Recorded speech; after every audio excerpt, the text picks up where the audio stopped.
Bonjour à tous et bienvenue dans notre rendez-vous quotidien du Salon du Cheval de Paris. Donc chaque jour, nous allons vous présenter l'intimité d'une des disciplines qui sera présente aux Jeux équestres mondiaux FEI Alltech qui se dérouleront donc du 23 août au 7 septembre en Normandie en 2014. Et donc aujourd'hui, nous allons commencer avec la première discipline en lice qui est l'attelage. Et donc pour vous la faire découvrir, j'ai le plaisir de recevoir sur ce plateau Jean-Pierre Brizou. Bonjour Jean-Pierre. Donc vous êtes le responsable de l'attelage aux Jeux équestres mondiaux, donc une lourde responsabilité.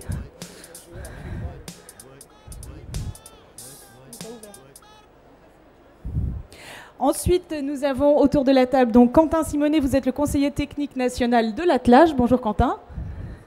Et ensuite, nous avons Sébastien Mourier, qui est champion de France d'attelage à 4 chevaux. Bonjour. Donc, pour nous mettre dans l'ambiance, donc on va commencer tout de suite avec un sujet. Donc, on va retrouver Sébastien dans les coulisses de la Paris Cup, qui va nous présenter un petit peu le b.a.-ba de la discipline de l'attelage.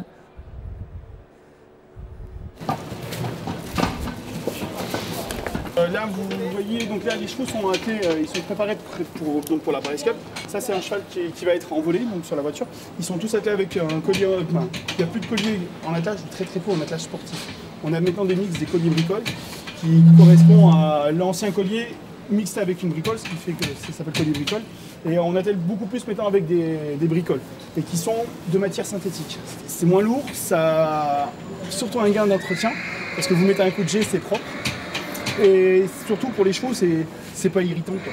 Après pour détailler donc le harnais, on a une bricole, une sellette, enfin, plutôt mantelée, une sellette en attelage à 1 et mantelée en attelage à 2 et à 4 chevaux, qui servent, en fait là, si vous voulez le manteler, sert juste à tenir la bricole et la hauteur des traits pour que les chevaux puissent tirer sur la voiture. Et les traits sont rattachés comme ceci au bout du timon pour atteler les chevaux de timon derrière. Et une croupière qui permet justement de pas le harnais tourne à droite à gauche quand on va très vite. Et ça, il ne faut pas oublier que justement sur les chevaux de devant, on a une longueur de 6-7 mètres de guide. Et donc c'est vrai que la bouche des chevaux, entre la main du meneur et la bouche des chevaux, il y a quand même 7 mètres de distance. Et il faut gérer, et à cela, il faut rajouter encore les 2,50 m de voiture qui sont derrière. Donc en grosso modo, en attelage à 4, on arrive à entre 10 et 12 mètres de longueur. Donc voilà, la voiture, l'attelage à 4 a plusieurs spécificités un petit peu. On va commencer par la tête d'attelage. Donc c'est les chevaux de volet qui sont rattachés sur la barre de volet. Et donc les deux chevaux de timon sont rattachés eux au bout du timon. Et c'est eux qui dirigent la voiture. C'est d'où je vous expliquais tout à l'heure l'intérêt d'avoir des deux chevaux de timon très précis et bien dressés. Parce que c'est eux qui vont décaler la voiture, qui vont faire tourner la voiture. Et quand on fait un virage, admettons à gauche, il faut d'abord que les chevaux de volet aillent à droite pour prendre l'extérieur de la courbe. Pendant ce temps-là, les chevaux de volet tournent sur la trajectoire qu'on leur a demandé, et après l'attelage revient sur la trajectoire qu'on a demandé au départ. Donc c'est ça le gros intérêt, si vous voulez, des chevaux. Et on a un joug de timon qui permet justement aux chevaux de garder la mobilité et de garder la distance par rapport au timon égale. C'est-à-dire que ça évite que les chevaux viennent toucher trop fort le timon à l'intérieur. Et après on a la position pour les deux coéquipiers qui sont vraiment faits pour que les grooms sont là pour la stabilité de la voiture. C'est comme en sidecar. C'est vraiment un rôle très important. C'est-à-dire qu'un meneur, s'il veut aller vite, s'il n'a pas de bon coéquipier, il ne peut pas avancer parce que la voiture, au bout d'un moment, perd l'équilibre et puis peut se retourner. Donc le rôle des coéquipiers, c'est vraiment d'assurer la stabilité. Donc on voit déjà, il y a leur rôle par rapport à la suspension de la voiture, de la coller au sol. Et après, vraiment, dans les virages, il faut qu'ils sortent au maximum en scalant et en étant dans l'axe de la trajectoire. Et ça permet vraiment de contrôler la voiture pour pouvoir changer très vite s'il y a besoin d'un côté à l'autre. Voilà. Donc Ménaré est placé à l'avant dans l'attelage. Donc c'est un cheval de tête. Beaucoup de gens pensent que c'est ces chevaux-là les meilleurs. C'est vrai qu'il faut des chevaux très attentifs et très à l'écoute du meneur parce que c'est ces chevaux-là qui sont à 6-7 mètres de nous et qu'il faut pouvoir commander à tout moment avec une précision et une confiance totale. Mais par contre, pour pouvoir diriger très bien ces chevaux-là, il faut avoir deux chevaux qui sont donc proches de la voiture au timon, qui tirent la voiture.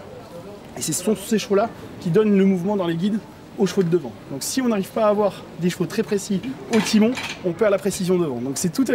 Et si on n'a pas de précision devant, on ne peut pas aller vite pour mener les chevaux derrière. Donc c'est tout un ensemble qui est assez un petit peu compliqué. Et ça c'est le côté, on va dire, pétillant des chevaux qui ont envie de jouer avec nous, quoi. Et moi c'est ce que j'essaie de conserver au maximum. J'ai peut-être pas les chevaux, la meilleure qualité des chevaux, mais par contre je pense que la différence elle se fait là dans le mental des chevaux. Et c'est là où il faut avoir ces chevaux qui soient présents. Alors Sébastien, vous nous avez parlé beaucoup de chevaux hier soir justement. Alors qu'est-ce que c'est qu'un bon cheval d'attelage? Et ben pour moi, un bon cheval d'attelage, c'est déjà un cheval qui est très froid dans sa tête, qui est capable de gérer son côté émotion. Parce qu'il ne faut pas oublier, en plus, qui plus est, l'attelage à 4, c'est 4 chevaux qui travaillent ensemble. Donc c'est un sport d'équipe au point de vue des hommes, mais aussi bien des chevaux. Donc vous avez un effet de groupe qui se crée. Il faut que les chevaux soient capables de revenir vraiment au calme quand on en a besoin.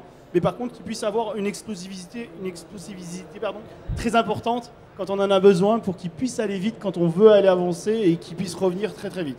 Après, il y a les qualités physiques du cheval d'attelage qu'il se rapproche de plus en plus d'un très bon cheval de dressage. C'est une souplesse dans les allures, une étendue qui lui permet d'avoir un brillant et une locomotion, on va dire, plus que hors du commun, parce qu'il ne faut pas oublier que pour donner ce côté-là brillant, il a quand même une voiture en traction qui a tendance à le freiner, donc il faut avoir des chevaux qui soient vraiment capables de pouvoir avoir une locomotion qui leur permette justement, en plus de la traction, de développer des allures naturelles. Donc de belles allures, du rebond, mais également de la force, parce que vous nous expliquiez que parfois le cheval à l'intérieur se retrouve tout seul à porter en fait la quasi-totalité de l'attelage. Et voilà, donc les spécificités de la compétition d'attelage, c'est que c'est trois épreuves, si vous voulez. Se rapproche très très près du complet, c'est-à-dire que pour avoir un très bon cheval en dressage, il faut que ce cheval-là puisse aussi faire le cross. Donc il faut que justement dans le cross il ait vraiment un côté de puissance, et qui plus est dans l'attelage à 4 où, comme je vous expliquais, il y a des fois un seul cheval se retrouve à tirer la voiture sur des courts instants, mais il faut qu'il soit capable de pouvoir emmener la voiture à ce moment-là. Donc c'est vrai qu'il faut des chevaux avec de la force, de l'élégance, et pour moi le côté primordial aussi, un très très bon caractère qui soit bien dans leur tête, quoi. Alors comment on les forme, Quentin, ces chevaux d'attelage? On les trouve où et on les forme comment? Est-ce que c'est long de former un cheval à l'attelage? Oui, c'est relativement long. Après, beaucoup des meneurs français achètent des chevaux qui ont déjà été débutés, que ce soit à l'étranger ou par d'autres meneurs en France. Il y a un circuit jeunes chevaux qui existe en France, et sur les circuits de compétition FFE, les chevaux peuvent commencer dès l'âge de 4-5 ans. Alors les races privilégiées, c'est quoi? Dans les attelages qu'on a à l'heure actuelle au plus haut niveau mondial, la plupart sont avec des chevaux hollandais, parce qu'ils ont l'élevage, parce qu'ils ont le commerce, et parce que la discipline de l'attelage en Hollande est très très réputée. Donc c'est vrai que ça permet de fournir de nombreux chevaux en Hollande et en dehors. D'accord, et peut-être d'aller donc plus vite sur la formation sur laquelle nous étions, parce qu'ils ont effectivement peut-être le sang et la force. À l'heure actuelle, il y a un certain nombre de meneurs de compétition, mais qui n'ont pas nécessairement le temps de former les chevaux, donc ils achètent des chevaux qui ont déjà été débutés sur les premiers niveaux de compétition. D'accord. Donc en moyenne, on met un cheval, on le débute, et il va en compétition en combien de temps à peu près? Comme le disait Sébastien, déjà avec le caractère, un bon caractère, ça permet de pouvoir faire de bonnes choses. Mais un cheval qui est débuté à l'âge de 4 ans, petit à petit, que ce soit sur des épreuves SHF, sur des épreuves amateurs 1, et on peut le retrouver dès l'âge de 6 ans sur des épreuves internationales. D'accord. Alors après, en attelage en paire ou à 4, il faut leur apprendre à travailler ensemble. C'est tout un travail, ça. Ça se fait comment? À pied Alors oui, il y a toute une procédure, on va dire, du travail déjà de base du cheval, parce que pour qu'un cheval puisse s'intégrer dans un attelage, il faut déjà qu'il soit bien équilibré lui-même au point de vue travail et de dressage. C'est-à-dire qu'il ne faut pas oublier que l'attelage en multiple, c'est quand on a une action sur un cheval, on a obligatoirement une action sur les autres chevaux. Donc il faut que quand on fasse une action pour demander quelque chose à l'attelage, il faut que les 4 chevaux soient prêts à réagir en même temps. Donc dresser de la même façon avec les mêmes codes. Voilà, exactement, qu'ils puissent intervenir et qu'ils apprennent à être sollicités en même temps, plus que de réagir. C'est-à-dire, c'est vrai que quand on a une action sur un cheval, comme je vous expliquais tout à l'heure, un cheval de timon, dès qu'il va se décaler un petit peu, donc les chevaux plus près de la voiture, ils vont avoir une action directement sur les 2 chevaux de devant. Donc c'est cette action-là, la réponse de ces chevaux-là, qui va engendrer la réaction sur les chevaux de devant. Donc c'est toute une association qu'il faut avoir, les chevaux, et c'est beaucoup de travail comme je dirais, pardon, excusez-moi, de dressage. Et alors monter aux longues graines. Tout à fait, aux longues graines, monter et en liberté aussi, parce qu'on peut arriver à avoir justement une cohésion du groupe qui se fait plus par des chevaux qui apprennent à vivre ensemble, entre guillemets, quoi. D'accord. Alors, nous avons vu tout à l'heure avec Sébastien l'attelage à 4. On a parlé un petit peu plus de l'attelage à 4, qui est un petit peu la discipline reine, parce que c'est la discipline FEI, c'est la discipline qui est reconnue et c'est celle qui sera aux Jeux mondiaux l'année prochaine. Mais la discipline se décline également en solo, en paire, avec des chevaux de sang, des chevaux de trait et également des poneys. Donc on vous a vu tout à l'heure, donc on va avoir quelques images, on vous a vu tout à l'heure présenter justement la discipline au public du Salon du Cheval de Paris. Si vous pouvez nous les commenter un petit peu et nous expliquer expliquer les différences, les difficultés entre les différentes catégories, Jean-Pierre? Oui. Alors c'est la particularité de l'attelage. En effet, on a une grosse palette à proposer aux gens qui veulent, ou soit aux spectateurs, soit aux gens qui veulent se mettre à l'attelage. Donc on a 3 disciplines, enfin 3 qui sont les solos, les pairs et les teams, et à chaque fois déclinés en poney, en chevaux de sang ou en trait. Il se trouve que la FEI en plus a répondu à l'appel depuis maintenant un petit moment, donc il existe des championnats du monde pour les chevaux de sang, et depuis maintenant une petite dizaine d'années, il existe un championnat du monde organisé tous les 2 ans, poney, qui regroupe des équipes A1 et A2 et A4. Donc aujourd'hui, pour la Paris Cup, on a voulu montrer toute cette étendue, toute cette palette. Donc ça, c'est la petite démo qu'on a fait ce matin avec les meneurs de l'équipe de France. Donc ici, on voit un attelage en paire poney. Ils étaient tous concurrents au championnat du monde. Alors ça, oui, hein, tous les participants de la Paris Cup aujourd'hui, là, qui étaient à Paris ce week-end, sont membres de l'équipe de France. Ils sont tous titrés au niveau national et ils ont pour la plupart participé au championnat du monde poney qui a eu lieu il y a 3 semaines à Pau. À Pau. Tout à fait. Alors quelle est la différence de difficulté entre les catégories, entre les solos, les pairs, les teams? Alors, Sébastien l'a bien exprimé. La difficulté des teams, c'est qu'il y a 4 chevaux au lieu de 2. Ça, c'est clair. Donc, il y a toute une dextérité de main et de menage à mettre en place pour arriver à mener à bien son attelage. Ensuite, les pairs, c'est un peu plus, on va dire, violent. C'est un peu plus physique. Ça va beaucoup plus vite. Et les solos, en fait, on est un peu tout seul avec son cheval. Donc, quand le cheval, pour x, y raison, décide de ralentir, de ne pas aller ou autre, ça commence déjà à être très compliqué. Donc, il y a, en solo, ça pardonne moins en fait ça à un pardonne cheval. moins, absolument. Donc, comme ils disent, les meneurs, ils sont tout seuls sur le pré avec leur cheval, comme en dressage monté en fait. Donc, chaque catégorie a sa spécificité et sa difficulté propre. D'accord.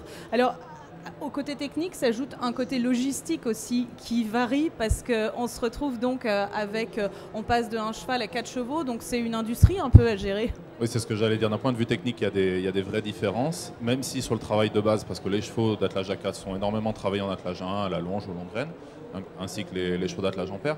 Mais il y a l'aspect logistique qui est assez gigantesque sur des attelages à 4, parce que c'est en compétition déplacer 5 chevaux, c'est déplacer 2 voitures, c'est avoir une équipe de, suivant les uns et les autres, bien 5, 6, 7 personnes.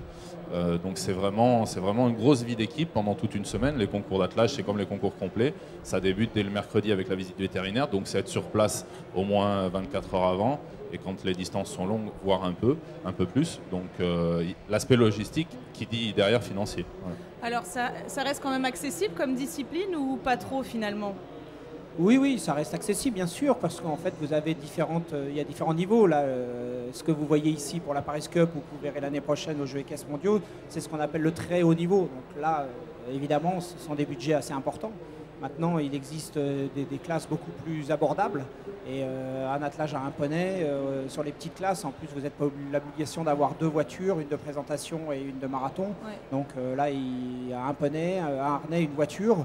C'est pas très onéreux et c'est très abordable. En plus, alors pour le très haut niveau, pardon Quentin, pour le très haut niveau, l'IFCE a fait un geste pour la préparation justement par rapport aux Jeux équestres mondiaux en mettant à disposition, et vous en bénéficiez Sébastien, des locaux des haras, des anciens dépôts des haras. Donc vous êtes à Cluny. Tout à fait, oui, tout à fait. Moi, j'ai la chance donc d'être géographiquement assez proche justement d'un centre, et qui m'a permis justement de pouvoir bénéficier des infrastructures et des écuries et d'aide en personnel. Donc ça, c'est quelque chose qui est inestimable, quoi. Je veux dire, c'est vrai que ça nous permet. Nous, l'attelage à 4, on manquait cruellement de soutien entre guillemets, comme on l'a dit, Quentin. En fait, voilà. Ouais.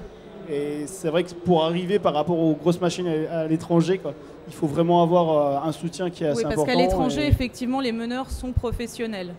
Oui, je pense que les meilleurs meneurs mondiaux sont professionnels, pas nécessairement de l'attelage à 4 de compétition, mais c'est des gens qui ont des grosses structures équestres et qui valorisent leur sortie en compétition et leurs bons résultats dans leur infrastructure, ou c'est des coachs, ou voilà. Mais je pense qu'au-delà d'un geste dont vous parliez de la part de l'IFCE, c'est un dispositif commun qui est mis en place par la Fédération française d'équitation ainsi que l'IFCE au service d'un certain nombre de meneurs. Et c'est vraiment un raisonnement sur sur différents sites, certains avaient des possibilités d'accueil, que ce soit au niveau des box, d'autres au niveau de terrain. Bon, on a essayé de faire du mieux possible pour pouvoir aider des meneurs comme Sébastien, qui déjà simplement en ayant le soutien logistique, résolvent de gros problèmes pour eux. D'accord. D'accord. Et vous les regroupez à la Motte Beuvron, qui est le pôle national d'attelage. Le pôle France Attelage à la Motte Beuvron, donc de manière mensuelle, là, tout l'hiver, on organise des stages avec Félix-Marie Brasseur, qui est l'entraîneur, ainsi qu'avec le staff vétérinaire, pour pouvoir suivre au mieux ces attelages en vue de la préparation de la saison à venir. Voilà. Alors justement, on va parler de compétition, on va voir quelques images que je vais vous demander de commenter un petit peu. Donc on a des images en indoor, donc ça c'est la version de la Paris Cup ou de la Coupe du Monde d'attelage. Donc en quoi ça consiste, Quentin? Donc, le format de compétition indoor qu'on a pu voir là à Paris, donc c'est identique à ce qu'on voit sur les Coupes du Monde FEI, la finale a lieu à Bordeaux tout début février, ou ce qu'il y a à Genève très prochainement. Donc c'est une combinaison entre de la maniabilité, où on a les plots rouges surmontés de balles jaunes, ce qu'on appelle des portes, et les obstacles de marathon, donc qui sont là des obstacles de marathon mobiles en plastique, ou qui sont montés pour l'occasion sur la carrière, qui ne sont pas ancrés dans le sol comme on a sur les compétitions normales en outdoor. Donc là on voit Sébastien hier soir dans la Paris Cup, et donc l'idée c'est d'aller le plus vite possible, et c'est comme une chasse en fait en saut d'obstacles. Si les balles tombent, parce qu'il y a des balles sur les côtes, c'est converti en secondes. C'est converti en secondes. Tout à fait. Et là c'est sur 2 manches. Et voilà. Là, par contre, on aperçoit des images du marathon en outdoor. Ça, c'était au CAI de Saumur. Voilà, et donc là, on voit Chester Weber, qui a gagné d'ailleurs le test event d'attelage aux Jeux équestres mondiaux en Normandie. Donc ça, c'est le format long, en fait. C'est le format qu'on aura en Normandie. Absolument, ça c'est le format outdoor, donc c'est l'essentiel de l'attelage, donc avec une épreuve de dressage le premier jour, un cross le deuxième jour et une maniabilité le troisième jour. Donc là, on est au milieu du cross, en effet, du CIO de Saumur. Donc c'est ces portes là, qui sont reproduites en indoor, comme on a vu tout à l'heure, en fait. Tout à fait, en indoor, c'est des obstacles qui sont un petit peu moins volumineux, mais qui présentent aussi des difficultés assez similaires. Il y a un peu plus de vitesse en indoor. Donc ça s'apparente au cross. Et donc, combien de kilomètres font les chevaux sur cette épreuve de marathon?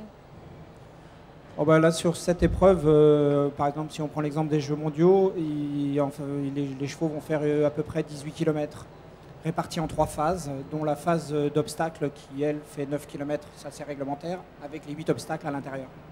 D'accord. Donc là, on voit la maniabilité. Là, on aperçoit la maniabilité, encore une fois, à Saumur, avec Chester Weber. Et donc, un parcours avec 20 portes. Et là, on voit, contrairement aux maniabilités indoor, à l'indoor qu'on a pu voir ici à la Paris Cup, les meneurs sont avec les mêmes voitures qu'en dressage. Donc c'est des voitures un peu plus de tradition. Tout à fait. Le look est de tradition, mais la technologie est plus que la moderne. Parce que là, y compris sur ces voitures, elles sont équipées de freins à disque, il y a des systèmes pour retarder la direction. Donc il y a vraiment une grosse recherche faite par les constructeurs hippomobiles. D'accord. Donc, quelle est la différence réellement entre ces voitures et entre ces épreuves? Alors, est-ce que déjà ces épreuves sont les mêmes pour toutes les catégories? Alors, oui, ils sont les mêmes pour toutes les catégories, à l'exception de la reprise de dressage, qui n'est pas tout à fait la même pour les solos, les pairs et les teams. Parce qu'en fait, les solos, la FEI a introduit le galop en plus. Donc, ils ont ça. Alors qu'en attelage en paire et en attelage en team, il n'y a pas de galop en dressage. En revanche, pour le marathon, c'est exactement les mêmes conditions, sont les mêmes obstacles, les mêmes portes. Les mêmes obstacles, les mêmes écartements dans les portes. Absolument, et le même temps à l'arrivée? En fait, le temps, c'est les meneurs qui le D'accord, il n'y a pas de temps minimum et pas de temps maximum. Non, il n'y a pas de temps minimum. C'est ceux qui vont le plus vite dans les obstacles, leur temps est transformé en point de pénalité. Et du coup, c'est celui qui va vraiment le plus vite qui aura le moins de pénalité à la fin du cross et qui aura donc gagné le cross. Donc les obstacles sont les mêmes sur les CAI où on a toutes les catégories regroupées. Maintenant sur les finales mondiales, le chef de piste construit et dispose les portes de manière la plus adaptée possible avec la catégorie qu'il a sur le championnat. Les championnats du monde poney sont avec des obstacles qui sont un peu plus resserrés, des portes un peu plus techniques, alors que sur les championnats du monde à 4 chevaux, il y a un peu plus d'espace. C'est pas moins technique, c'est simplement que la taille de l'attelage est différente. C'est ça, il y a entre 20 pour les 20 cm et 30 cm pour les teams. Alors, sur le marathon, en fait, la seule chose réglementaire, c'est le poids des voitures. Toutes les voitures de marathon font 1,25 m, doivent faire 1,25 m de large. Et le règlement nous demande de faire des portes de 2,50 m de large, pas moins. Et puis après, c'est le poids qui diffère. C'est-à-dire que c'est 150 kg pour les solos, 350 kg pour les pairs et 600 kg pour les attelages à 4. En revanche, pour la maniabilité, c'est l'écartement de la voiture qui diffère. Et donc, on est après sur des portes qui sont posées à plus 20 ou plus 30 cm par rapport à l'écartement des voitures. D'accord. Alors, c'est donc ce format long qui sera celui des Jeux mondiaux FEI Alltech qu'on retrouvera en Normandie. Donc, réservé uniquement aux 4 chevaux, on est d'accord, puisque c'est la seule discipline FEI. C'est la seule discipline présente aux Jeux équestres. C'est pas la seule discipline FEI. La FEI, en fait, organise l'intégralité des championnats. Tout à fait. Mais il se trouve que pour les Jeux équestres mondiaux, pour l'instant, le format utilisé est l'attelage à 4 chevaux. Ce qui va peut-être évoluer dans le futur, mais pour l'instant, c'est uniquement les 4 chevaux. Ah, une annonce, Jean-Pierre? Ah non, moi, il ne m'appartient pas d'annoncer. Mais je sais qu'il y a des discussions en cours pour élargir le format. D'accord. Donc, comme on va le voir tout de suite sur l'animation 3D, donc le rendez-vous est donné du 4 au 7 septembre sur l'hippodrome de la Prairie à Caen. Absolument. Et alors, donc, comment se présente l'événement, Jean-Pierre? Pour l'instant, il se présente très bien. On a déjà testé un certain nombre d'options techniques pendant le test event du mois d'août. Donc il y a déjà 6 des 8 obstacles qui sont construits. On a testé les sols. Alors c'était surtout le sol, parce qu'a priori, il y a une vraie innovation sur le sol, une vraie volonté de mettre tous les concurrents au même niveau sur les sols des obstacles du marathon. Absolument, oui. Et non, sur l'intégralité en fait des épreuves.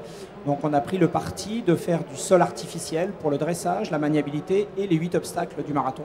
Donc on est capable de proposer à l'intégralité des concurrents, quelles que soient les conditions météo, et qui, on le sait bien, en Normandie peuvent être parfois pluvieuses. Donc quelles que soient les conditions météo, d'ensoleillement, quelle que soit l'heure de passage des concurrents, ils auront tous intégralement la même piste. Donc on a mis au point toute une infrastructure technique pour refaire les pistes. Donc par exemple, entre chaque passage dans chaque obstacle, les sols sont refaits, donc chaque concurrent qui arrivera dans un obstacle aura un sol tout propre, sans aucune trace. On fait, pour le dressage, on va le faire tous les 6 concurrents, et pour la maniabilité aussi. Donc on est vraiment dans un nouveau concept, et on est très content parce qu'on attendait beaucoup des épreuves tests. Tant pour techniquement et le ressenti des meneurs et Chester Weber. Ils ont pas été perturbés en fait justement de ces nouvelles conditions? Non, parce qu'on a travaillé avec eux pour adapter. On sait faire du sol dur, du sol plus mou s'il faut. Et Chester Weber a été ravi, et numéro 1 mondial en dressage, a dit probablement c'est le futur de l'attelage passe par ce type de sol. Donc on a été conforté dans notre choix technique et on en est ravi. Alors Quentin, l'équipe de France est dans les starting blocks. Combien aurons-nous d'équipage l'année prochaine? On aura 6 attelages présents aux Jeux équestres mondiaux. Donc c'est un nombre supérieur à ce qu'auront les autres nations et ce que l'on avait sur les championnats. Privilège de la nation haute. Tout à fait, on va appeler ça comme ça. Donc non, c'est très intéressant parce que ça permet qu'il y ait une émulation encore supérieure aux autres années de championnat du monde, parce qu'il y a un peu plus de places qui sont offertes. Et puis on est en France, donc c'est sûr qu'ils ont tous à cœur d'être vraiment sur une vraie belle courbe. Bon, avec quelle ambition? Avec quelle ambition? Se rapprocher au plus proche des meilleures nations. Prêt pour relever le défi, Sébastien? Tout à fait, oui. C'est vrai que ça fait assez longtemps qu'on attend ça, donc pour une fois il sera en France et on va bien. On essaiera d'être présent de belle manière. Merci à tous les trois, merci d'être venus. Quant à nous, on se retrouve demain pour une nouvelle discipline, ce sera le paradressage. Bonne soirée à tous.